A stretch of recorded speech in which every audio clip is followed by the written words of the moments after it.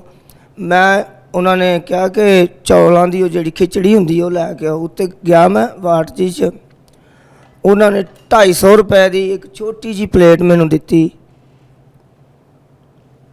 ਉੱਥੇ ਖਰਚਾ ਦਵਾਈਆਂ ਦਾ ਕੋਈ ਖਰਚਾ ਨਹੀਂ ਬਾਜੀ, ਲੇਕਿਨ ਜਿਹੜਾ ਸਿਸਟਮ ਖਾਣ ਵਾਲਾ ਉਹਦੇ ਤੇ ਸਾਰਾ ਖਰਚਾ ਹੀ ਖਰਚਾ। ਗਰੀਬ ਬੰਦਾ ਉੱਥੇ ਨਹੀਂ ਫੋਲ ਕਰ ਸਕਦਾ।